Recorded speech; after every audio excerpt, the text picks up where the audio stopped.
Political astrology. क्यों पूछ रहे हैं सब चीजें? योगी आदित्यनाथ प्रधानमंत्री बन सकता है देश का? Sir come on sir, you have to tell me no this thing. मैं वो ज्योतिषी हूँ, कंट्री की भविष्य बताता हूँ, भविष्य का लीडर्स बनाता हूँ। भाई मुझे नहीं चाहिए, अब मुझे बख्श दो।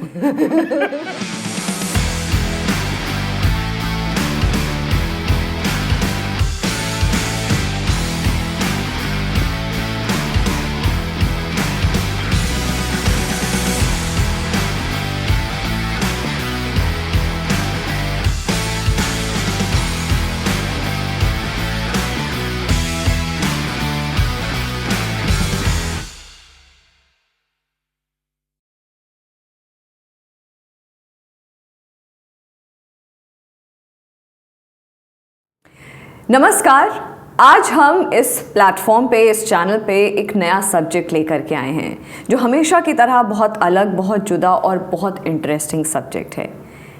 आज बात करेंगे हम नेशंस एस्ट्रोलॉजी की। एस्ट्रोलॉजी एक अपने आप में एक बहुत डाइवर्स सब्जेक्ट है जिसमें अलग अलग एरियाज़ हैं, अलग अलग टॉपिक्स हैं। एक इंडिविजुअल एस्ट्रोलॉजी की हम लगातार बात करते हैं, हम हॉरोस्कोप होते हैं एक इंडिविजुअल पर्सन के, उसको देख करके उसके भविष्य के बारे में, उसके बारे में क्या सही क्या गलत या कब कौन सा स्टेप लेना चाहिए, इन चीज़ों के बारे में डिसाइड करते हैं, डिसाइड होता है। लेकिन जब हम देश की बात करते हैं तो जनसंख्या, खासकर हम भारत की बात करें तो 140 करोड़ जो देशवासी हैं, उनके भविष्य से देश का भविष्य तय होता है या देश के भविष्य से उस जनता का भविष्य तय होता है। वो डिसाइड करता है नेशंस एस्ट्रोलॉजी। इंटरनल एक कंट्री की सिचुएशन कैसी है, उसके रिलेशंस आसपास की कंट्रीज, बाकी और देशों के साथ कैसे हैं, वो डिसाइड करता है। एक कंट्री की इकोनॉमिक ग्रोथ, क्योंकि लोग किससे इम्पैक्ट होते हैं, पॉपुलेशन एक कंट्री की किससे इम्पैक्ट होगी, वो इम्पैक्ट होगी उस देश की इकोनॉमी से। देश की इकोनॉमी कैसे तय होगी, कैसा परफॉर्म करेगी देश। अगर ये चीज़ हम एंटिसिपेट कर लें या प्रिडिक्ट कर लें कि क्या ऐसे स्टेप्स होंगे जो एक देश के लिए बेहतर होंगे, उसकी ग्रोथ के लिए बेहतर होंगे। उसके साथ साथ हम बात करते हैं विश्व लीडर की, विश्व नेतृत्व की बात करते हैं। तो क्या ऐसे फैक्टर्स हैं जो वासुधैव कुटुंबकम के साथ साथ एक विश्व गुरु बना सकते हैं भारत को। इसके बारे में बात करेंगे, और भी कंट्रीज़ के बारे में बात करेंगे। लेकिन फटाफट इस सब्जेक्ट को मैं लेकर के आती हूँ वापस से शुरुआत में। आज हम बात करेंगे इस किताब की, the nations prophecy, inclusive methodology of mundane astrology by doctor Ravi Rao. जी हाँ, आज फिर हमारे साथ डॉक्टर रवि राव हैं। डॉक्टर साहब, आपका बहुत बहुत स्वागत है। नमस्ते, थैंक यू। और ये सब्जेक्ट, जैसे कि हमने स्पोर्ट्स एस्ट्रोलॉजी के बारे में बात करी, बहुत कुछ डिफरेंट ऐसे एस्पेक्ट्स है जो मुझे लगता है शायद ही व्यूअर्स ने उस पर्सपेक्टिव से कभी सोचा भी हो। नेशंस प्रोफेसी, ये किताब किसी को क्यों पढ़नी चाहिए डॉक्टर राव? थोड़ा बैकग्राउंड बताना चाहूँगा इस नेशंस प्रोफेसी या क्या हो सकता है। हम निज जीवन में हर आदमी कोई ना कोई, कभी ना कभी एक ज्योतिषी की दरवाजे पे जाता है, दस्तक देता है और कुछ जानकारी लेता है। इधर at the time of birth, मेरे घर में नया बर्थ हो तो हॉरोस्कोप बनाइए, कुंडली बनाइए, या किसी की शादी हो रही है तो मैच कराइए, शादी कर सकते हैं नहीं कर सकते हैं, कैसे होगी, या कोई ना कोई पुरुष, उसका प्रमोशन, ट्रांसफ़र, जॉब कब लगेगा, इन सभी चीज़ों में ज्योतिष की परिचय होता है। ज्योतिष के पास जाते हैं, प्रेडिक्शंस लेते हैं, और ये सोसाइटी में ये आज परंपरा है। कब से आ रहा है किसी को पता नहीं, बट आ रहा है कई सेंचुरियों से आ रहा है। ये आया कहाँ से किसी को पता नहीं, ये आया कहाँ से। कॉमन मैन आज एस्ट्रोलॉजी के बारे में डिस्कस कर रहा है, कॉमन मैन एस्ट्रोलॉजी का लाभ ले रहा है, और कॉमन मैन कभी भी सफ़र भी करता है कई लोग गलत प्रैक्टिसेस के वजह से। वो अलग डिबेट है, उसके लिए अलग बात कर सकते हैं। बट सब्जेक्ट के अंदर सब्सटेंस है, इसलिए इतने सारे सेंचुरीज गुजर चुका है, क्रेडिबिलिटी है। And also it is scientific, it is hocus focus, और इतने साल सस्टेन नहीं करता है। साइंटिफिक रूप में इसको दिया गया है, या साइंस का मूल है एस्ट्रोलॉजी, ऐसा मान में भी चल सकते हैं। जो सीखने वाले को पता चलता है मैथमेटिकल साइंस है, it is not hocus pocus. उसके दरमियान मैं एक बोलना चाहता हूँ, astrologer can be wrong but astrology can not be wrong. वाह। So mathematics person data interpretation में गलत हो सकता है, science of data can not be wrong. Can not be wrong. So there is a difference. So आदमी की गलती आप सब्जेक्ट को मत दीजिएगा, वैसे गलती लीगल में भी हो सकता है, सीए में भी हो सकता है, डॉक्टर में भी हो सकता है। So that is separate. इस पूरा सब्जेक्ट का जो मूल था, एक जमाना हुआ करता था, रामायण समय से मैं बोल सकता हूँ, देवगुरु असुर गुरु। राजा की एक स्थान है, राजा के साथ में रहने वाला मुख्य स्थान है राज ज्योतिषी या राजगुरु। उनका उद्देश्य राज को मार्गदर्शन देना, प्रज के हित के सोच के उसको एडवाइस देना उसका काम था। उसमें ये सब्जेक्ट बड़ा काम आता था, इसकी बड़ी रेस्पेक्ट हुआ करती थी। वो राजाओं की नवरत्न में ज्योतिषी को सबसे ऊंचा दर्जा दिया जाता था। वो सब लोग एक साथ में बैठ के निर्णय ले जाते थे। वैसे ही नहीं, उसके बाद में पब्लिक को आने वाले कष्ट काल क्या है, कैसे प्लान करना है, किस राजा के साथ कब संधि करना है, वो सभी राज ज्योतिषी राजा को मार्गदर्शन देता था। उस समय वाला सब्जेक्ट जो है राजा के बारे में, राज ज्योतिषी कैसे करते हैं, वो सब खत्म हो चुका है। अभी राजा ना राजा है ना कोई वो सब्जेक्ट है। सो उसको जब से मैं ज्योतिषी को देख रहा था, जिससे रशिया वॉर इन 90s में जो रशिया वॉर हुई थी, यूएसएसआर ब्रेक हो गया था, उस समय से लेके बिल क्लिंटन की इम्पीचमेंट वाली समय में जब मैं अमेरिका में था, मेरी रुचि रही है कि एस्ट्रोलॉजी की दर्पण से हर चीज़ देखने लगूंगा। उस समय की परिश्रमा से मैंने संग्रह करके 203 कंट्रीज का हॉरोस्कोप्स लिखा पहले। बट हॉरोस्कोप लिख के दुनिया को कोई फायदा नहीं होने वाला है। सो पहले हिंदुस्तान को पकड़ते हैं, हिंदुस्तान की हॉरोस्कोप क्या बोलता है, हिंदुस्तान की हॉरोस्कोप है क्या। उस समय लोग चर्चा में करते थे, कई बोल देते हैं कि इस तरह सीट आएंगे, इतना इलेक्शन है, ये जीतेगा, ये हारेगा, ये सब चर्चा तो सुनते ही आ रहा हूँ। बट एक कंट्री की हॉरोस्कोप चर्चा में आई थी, मैं प्रेडिक्शन दे रहा हूँ 2001 ऑनवर्ड्स में देने लगे पॉलिटिकल एस्ट्रोलॉजी प्रेडिक्शंस। सो मुझे लगा कि ये 15 अगस्त जो 1947 का जो डेट ऑफ बर्थ लोग मान के चलते थे, वो मिथ्या था, वो करेक्ट नहीं था, क्योंकि it is a mere announcement of to nation by Jawaharlal Nehru after Mountbatten announced it. It can't be the date of birth of the country. It's only a conception of birth of a country. दो actual Hindustan की birth हुआ था 26 जनवरी 1950 by signing the Constitution of India as a Federal Republic of India. Right. Union of states came together to form a country. That is where the birth of the nation happened. So उसके बीच से मैं पूरा timeline देखा है predictive methods में, कैसे कैसे changes आए, क्या क्या रिफॉर्म्स आए, क्या क्या तकलीफ के साथ हम गुजरे, वो सब मैंने analysis not only India 5 other countries का मैंने किताब में एनालाइज किया, ताकि reader can understand how to understand edition chart. But chart क्या होता है वो किसी को पता नहीं है. मैंने डिटेल एक्सप्लेन किया है. अगर चार्ट क्या होता है अगर समझ में आएगा, कोई भी सरल एस्ट्रोलॉजर या कोई भी आदमी जिसको देश के ऊपर रुचि है, उसको ये किताब बहुत लाभदायक है. और academically also it can be very good. Professional astrologer को तो ये काम ऐसा आएगा, he will be ordinary astrologer to extraordinary astrologer. ये मेरा विश्वास है. डॉक्टर राव, आपने एस्ट्रोलॉजर के रोल के बारे में बताया. नेशन की एक प्रोफेसी या नेशन को लेकर के प्रेडिक्शन की, इलेक्शंस वगैरह, इन पर बहुत एक अहम रोल होता है, मान रहे हैं एस्ट्रोलॉजर का. लेकिन एक और चीज़ जो मेरे दिमाग में इस वक्त आ रही है, सिफोलॉजिस्ट. क्योंकि सिफोलॉजिस्ट भी कहते हैं हम इलेक्शंस को लेकर के, हम प्रेडिक्शन होता है, हम डेटा एनालाइज करते हैं, हम पार्टी के परफॉर्मेंस एनालाइज करते हैं, हम इंडिविजुअल कैंडिडेट की परफॉर्मेंस एनालाइज करते हैं, पॉलिसीज़ और जितनी भी चीज़ें होती हैं अपने टेन्योर के दौरान एक सरकार करती है या ऑपोजिशन क्या कुछ नया लेकर के आती है टेबल पे, उसको लेकर के हम एनालाइज करते हैं. ऐसे में सिफोलॉजिस्ट और एस्ट्रोलॉजर नेशन स्पेसिफिक प्रोफेसी या प्रेडिक्शन में क्या डिफरेंस है? मैं पिछले कुछ 15-20 साल से देख रहा हूँ, इलेक्शन को मॉनिटर करता हूँ. प्रेडिक्शन तो देता था पहले से ही. अभी मैं टीच करता हूँ इस मेथोडोलॉजी को. ये सिफोलॉजी जो है, it's a data science. They collect data samples, they go to grassroots, and then they meet people, collect data and interpret. Pulse क्या है वो ट्रांसमिट करके उसको एक साइंटिफिक रूप देते हैं. So it is not differently science, but it is a data analytics और डेटा साइंस और statistics. I would call it science. Whereas on the other side of the astrology, what factors to take, what factors determine, mood क्या है, sentiment क्या है, ज्योतिषी भी वही बताता है. बट प्रॉब्लम क्या है, जब सिफोलॉजिस्ट और पार्टी प्रेसिडेंट और पार्टी हेड पूरा फेल होते हैं, इलेक्शन लूज करते हैं after spending crores of rupees, nobody would say a single sentence to them. But astrologer की सीट अनाउंसमेंट में ये 2 सीट ऊपर नीचे आते हो तो उसकी प्रेडिक्शन गलत गया. So why so much of expectancy on astrologers without giving a fair chance to it? That is one biggest challenge, fundamentally.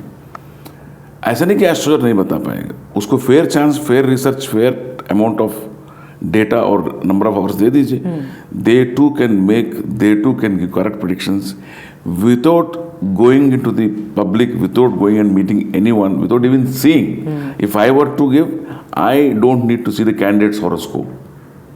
अगर पब्लिक अपने लीडर को चुनना है, कंट्री अपने लीडर को चुन, देश को चुनना है, तो देश ही चुनेगा. कौन?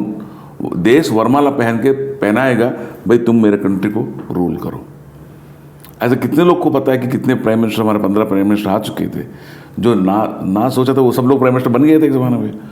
जो प्राइम मिनिस्टर की दावेदार डेफिनेटली होगा ही होगा, अगली बार यही करके सोच ही रहता है कि कितने prime ministers they miss the bus, वहाँ तक आके गिरे थे, ऐसे गिरे थे, कहीं में चले गए थे. ये सब dance of democracy, I see it from the planetary point of view.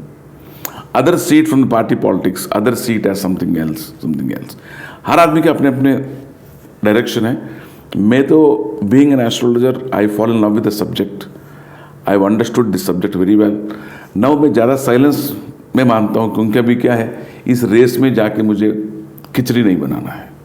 मैं मैथरोलॉजी सिखाता हूँ लोगों को, और अच्छे एस्ट्रोलॉजर को सामने आके देखता हूँ, और क्षमता रखता हूँ देश एक दिन वापस राज ज्योतिष का जो दर्जा था पहले, वो खोया हुआ वापस वैभव पुनर्स्थापित करने की मेरे प्रयास है.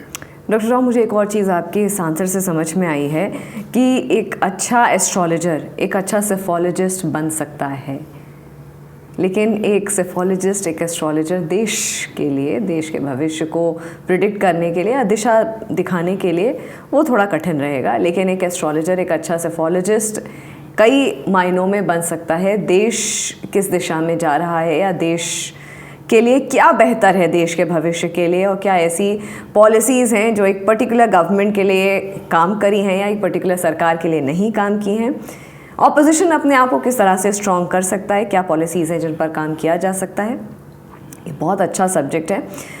डॉक्टर राव, आपने एक बहुत इंटरेस्टिंग बात करी कि 15 प्रधानमंत्रियों में से ऐसे कई प्रधानमंत्री थे जो सोचा भी नहीं था वो प्रधानमंत्री बन गए. कई सारे एग्जाम्पल हैं, हम नाम नहीं लेंगे, लेकिन ऐसे भी कई थे कि जिनसे उम्मीद थी लेकिन वो बने नहीं. आपने एक बार मुझसे एक बहुत ख़ास बात कही थी कि, क्योंकि अब सब्जेक्ट पे हम आ रहे हैं तो धीरे धीरे मैं यहाँ से भी शुरू करूँगी, क्योंकि इमिनेंट सवाल है मेरे मन में. आपने एक बहुत इंटरेस्टिंग बात एक बार मुझे समझाई थी कि 15 में से 7 प्रधानमंत्री तब प्रधानमंत्री देश के बने थे जब उनकी शनि की महादशा थी, शनि की 7.5 चल रही थी, including the incumbent prime minister Shri Narendra Modi ji. Yes, हर ज्योतिषी को ये नॉलेज होता है.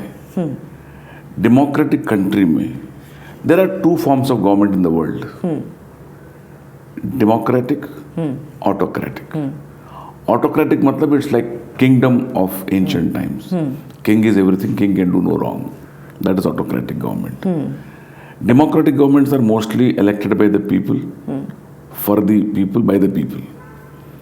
The moment you say masses, people, लोकप्रिय नेता और उनकी चुना हुआ आदमी, it has to be by Saturn. So one ruling planet is Saturn. So Saturn के बिना कोई प्राइम मिनिस्टर बन ही नहीं सकता है, उसकी ब्लेसिंग. क्या बात है. डॉक्टर राव, ये सभी एस्ट्रोलॉजर्स दुनिया में एक एग्री करेंगे इस पॉइंट पे, और उनके अगर डेटा, उनका कार्यकाल आप देखें उनकी डेट ऑफ बर्थ के साथ, ये पाएंगे 7.5 के टाइम पे India had best of the prime ministers taking best of the decisions. Last point बताता हूँ, एक बार प्रधानमंत्री बनने के बाद वो आदमी नहीं रहा है, ना वो फैमिली का है ना वो पार्टी का है, वो पब्लिक का बन जाता है। सो पब्लिक वेलफेयर के लिए सैटर्न उससे काम करवाएगा, उससे मेहनत करवाएगा, उसको अगर गलत किया तो उसको क्रिटिसाइज करवाएगा, उसको हमेशा एकदम शार्प और अलर्ट रहना पड़ेगा। पब्लिक की हर रिएक्शन को उसको स्पंदित देख के उसको रिएक्ट करना पड़ता है। ये सभी चीज़ प्लैनेट सैटर्न ही कर सकता है। इसीलिए डेमोक्रेटिक गवर्नमेंट को देखने के लिए कंट्री की हॉरोस्कोप में सैटर्न मुख्य भूमिका पालन करता है।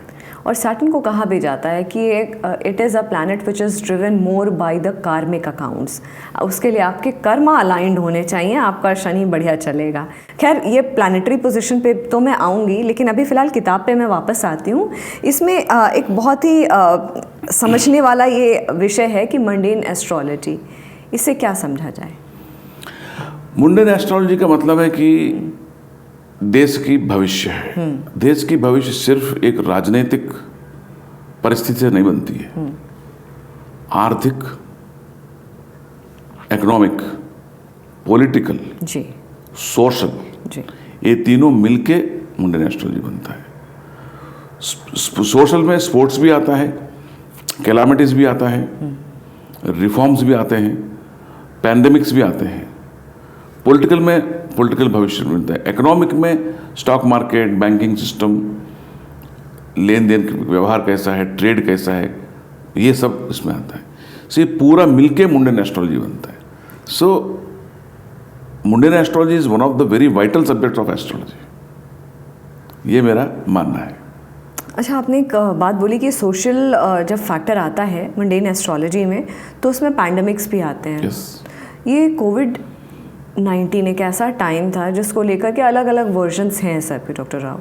कोई कुछ कहता है, कोई कुछ कहता है, मतलब देयर आर, मैं उन वर्जन्स में नहीं जाऊंगी, लेकिन मैं आपसे समझना चाहूँगी क्योंकि for the last 30 years you are into astrology, vastu, और 20 साल आपने अभी मुझे बताया कि 20 good years it took you to write down this book. तो मैं ये समझना चाहूँगी कि कोविड-19 के पैंडमिक को लेकर के, इस वैश्विक महामारी, क्योंकि खाली भारत, इंडिया ही नहीं इम्पैक्ट हुआ था, entire world was suffered, entire world suffered because of COVID-19. So many people, they lost their lives. आपका उस वक्त प्रेडिक्शन क्या था? ऐसा है कि एस्ट्रोलॉजर हर दिन कुंडली देख के बैठा नहीं कि क्या होने वाला क्या नहीं होता है।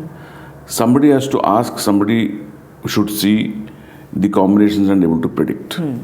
उस समय शायद मे बी वर्ल्ड ट्रैवल में था।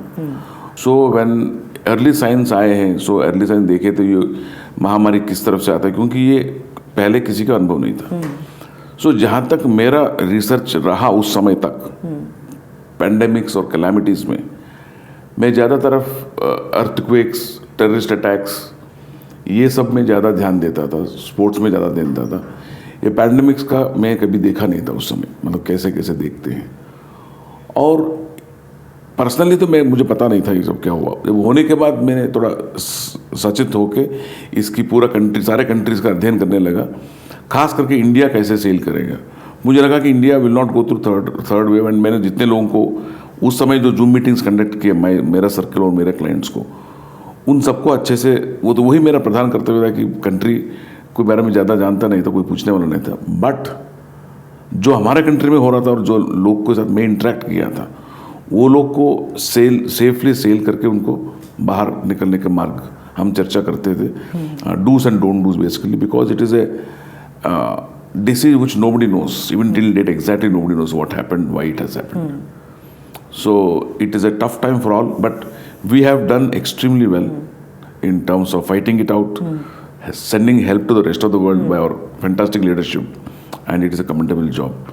I wish such pandemics don't come back again in the near future. One, Secondly, we should have enough research from every point of view, not only from science, laboratory, chemical industry, from everything. Because this is the era of chemical warfare. We don't know if somebody is doing it for economic gain purpose. We can't even make out. Many things are still in the discussions. We can't say anything about it.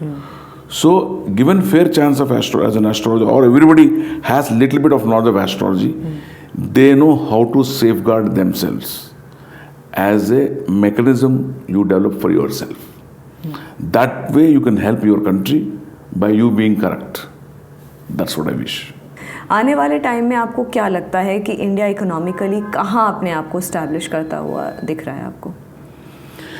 Yes, my journey with Indian horoscope, जो मैं analyse करूंगा बाद में आपको, Indian horoscope में 12 houses क्या बोलते हैं, जी, प्लैनेट्स क्या बोलते हैं, जी, बताता हूँ.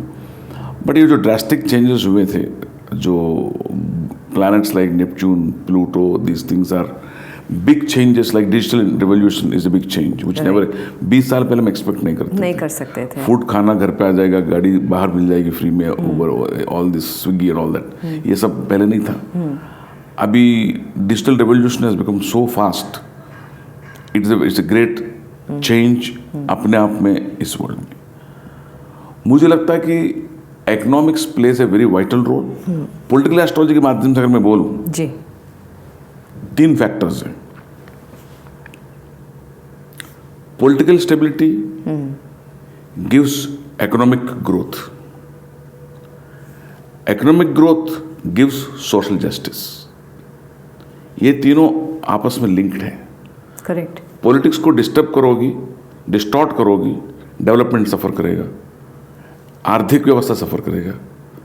आर्थिक व्यवस्था सफर करेगा, ना नौकरी मिलने वाला है. जिनके पास नौकरी है वो सेफ रहेगा ही नहीं.